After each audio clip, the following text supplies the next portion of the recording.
तो बच्चों इस वीडियो के अंदर हम करेंगे क्लास 10th के चैप्टर नंबर 7 कोऑर्डिनेट ज्योमेट्री की एक्सरसाइज 7.2 का क्वेश्चन नंबर 7। तो क्वेश्चन नंबर 7 में हमें क्या दिया है, find the coordinates of a point ए।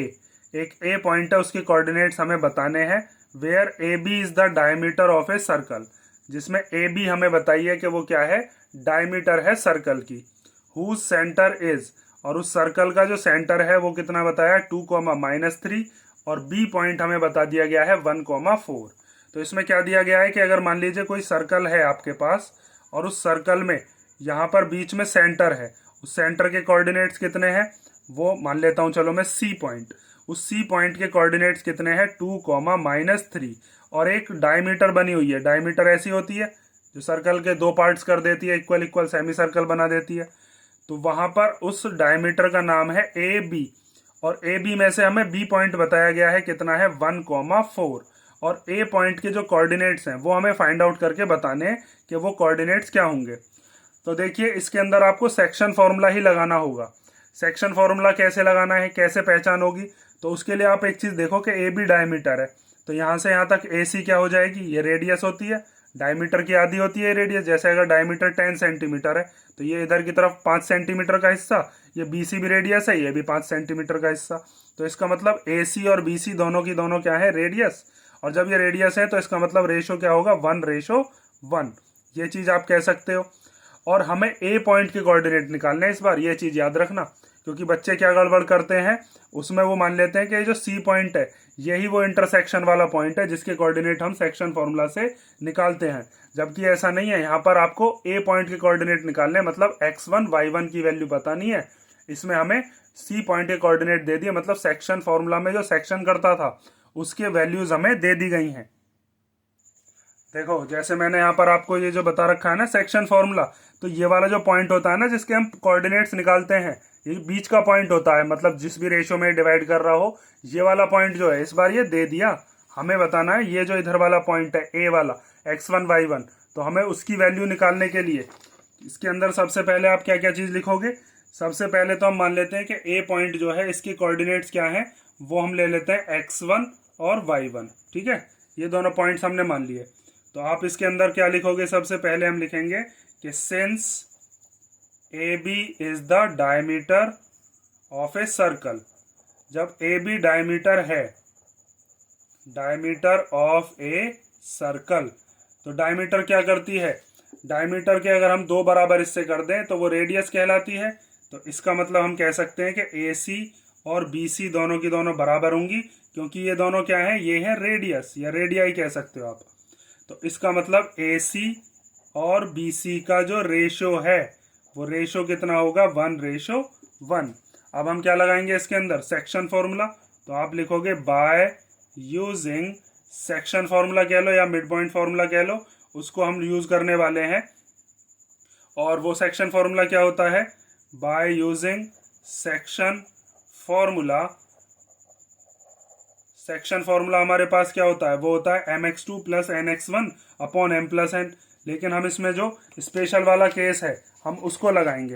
कौन सा वाला केस, ये वाला, जिसके अंदर मैंने आपको बता रखा है कि अगर m और n क्या हो जाए, 1:1 हो जाए, तो यहाँ पर हम जहां जहां पर m और n है वहां पर 1 1 कर देंगे। तो 1x2 1x1, मतलब 1 की मल्टीप्लाई करके तो यही हो जाएगा, और नीचे m+n की जगह पर क्या आ जाएगा, 1 + 1, तो वो 2 हो जाएगा। तो सिंपल लगा लेते हैं, इतना बड़ा लिखने की क्या जरूरत है। तो आप यहाँ पर कौन सा वाला यूज करोगे, यहाँ पर हम यूज करने वाले हैं यही वाला फॉर्मूला जो मैंने अभी आपको बताया है। तो सी पॉइंट के कोऑर्डिनेट क्या है, 2, उसमें हम लगा सकते हैं x2 + x1/2 और y2 + y1/2। ठीक है, और सेक्शन करने वाला जो पॉइंट है वो आता है हमेशा इधर, ये चीज याद रखना, क्योंकि गड़बड़ क्या करते हैं बच्चे, ए पॉइंट को इधर लिख लेते हैं और सी और बी को जो कोऑर्डिनेट्स है उन्हें यहाँ लिख देते हैं और फिर निकालते हैं, फिर गड़बड़ है।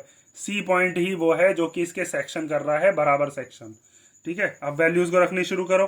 तो यहाँ पर हम ये जो x2 है इसकी तो वैल्यू हमें पता है, इसको हम क्या मान लेते हैं, इसको हम मान लेते हैं x2, इसको मान लेते हैं y2। और हमारे पास x2 की जगह पर कितना दे रखा है उसकी वैल्यू रख देते हैं 1, x1 को ऐसे ही रख लेंगे, अपॉन में कितना है 2। ऐसे ही y2 की वैल्यू कितनी है 4, और y1 की वैल्यू हमें बतानी है, और अपॉन में कितना है 2। तो यहाँ से ये जो पहला वाला जो कोऑर्डिनेट होता है ये कौन सा होता है, ये होता है हमारा एक्स कोऑर्डिनेट। मतलब इसको सॉल्व करेंगे तो वो 2 के इक्वल आएगा, और इसको सॉल्व करेंगे तो -3 के इक्वल आएगा। इसका मतलब ये इसके इक्वल है और ये वाला इसके इक्वल है। ठीक है, तो आपको क्या करना है, अब इनको कंपेयर कर लो और वहां से वैल्यूज को फाइंड आउट कर लो। तो अब हम यहाँ पर कंपेयर करते हैं बाय कंपेयरिंग एक्स कोऑर्डिनेट।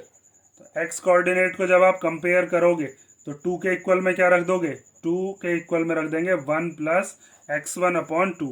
ये 2 चला जाएगा इधर मल्टीप्लाई में, तो ये हो जाएगा 2 into 2 equal to 1 plus x1। तो 2 2 जा कितना हो गया 4, और ये जो प्लस का 1 है ये इधर आकर माइनस का 1 हो गया, और इक्वल टू में x1। तो इसका मतलब x1 की वैल्यू कितनी है, 3 है। ठीक है, x1 की वैल्यू जैसे हमारे पास आ गई, क्योंकि हमने x को कोऑर्डिनेट को कंपेयर किया था, ऐसे ही y कोऑर्डिनेट को कंपेयर कर लो। तो आप लिखोगे by comparing y coordinate. y coordinates क्या हैं, ये वाला है, तो इस वाले को किसके इक्वल रखेंगे हम, -3 के इक्वल। तो आप यहाँ पर रखोगे -3 इक्वल टू 4 प्लस y1/2। ये जो 2 मल्टीप्लाई का इधर सॉरी डिवाइड का ये इधर चला जाएगा मल्टीप्लाई में, और इधर क्या बचेगा 4 प्लस y1। 3 2 जा हो गया -6, ये प्लस का 4 इधर आकर कैसा हो गया -4। तो y1 की वैल्यू कितनी आ गई, यहाँ से माइनस माइनस प्लस होते हैं, साइन माइनस का ही आता है लेकिन, तो ये आ गया हमारे पास -10। तो इसका मतलब कोऑर्डिनेट्स ऑफ पॉइंट ए जो हमसे पूछे थे वो क्या है, यहाँ पर आप लिख दोगे therefore coordinates of point A वो क्या है, वो आ गए हमारे पास 3, -10। ठीक है, x1 की वैल्यू 3 है, y1 की वैल्यू 10 है, जिसकी वैल्यू हमें पता करके बतानी थी। इसमें मेन चीज जो याद रखनी है, यही याद रखनी है कि इधर हमेशा कौन सा आता है, वही पॉइंट आएगा इधर हमेशा जो सेक्शन करता हो, मतलब उस लाइन सेगमेंट के टुकड़े करता हो, वही पॉइंट आता है इधर। ये गड़बड़ मत कर देना इसमें। तो ये हो गया आपका क्वेश्चन नंबर 7, इसे कर लो। नेक्स्ट वीडियो में करते हैं क्वेश्चन नंबर 8। इसमें कोई डाउट होगा तो आप जानते ही हो, कमेंट कर सकते हो, पूछ लेना। ठीक है, कोई डाउट हो तो। चलो नेक्स्ट वीडियो में मिलते हैं।